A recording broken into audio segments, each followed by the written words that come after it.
OBC आरक्षणाला धक्का लागू नये यासाठी लक्ष्मण हाके मागील 5 दिवसापासून आंदोलन करत आहेत। त्यांनी पाणी सुद्धा त्याग केलेला आहे, पाणी सुद्धा पिणं बंद केलेलं आहे, परंतु त्यांच्याकडे दुर्लक्ष केलं जात होतं।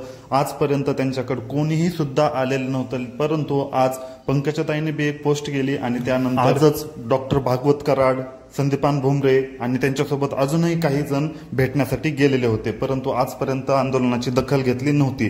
तर यावर सगळ्यांचं लक्ष लागून होतं की ओबीसी समाजातील मोठे नेते काय म्हणतात, कारण 5 दिवसाहून पण कोणी सुद्धा पोस्ट केली नव्हती किंवा ट्विट केलं नव्हतं किंवा कसल्याही प्रकारचा सपोर्ट दाखवला नव्हता, परंतु आता पंकजाताईंनी पोस्ट केलेली आहे।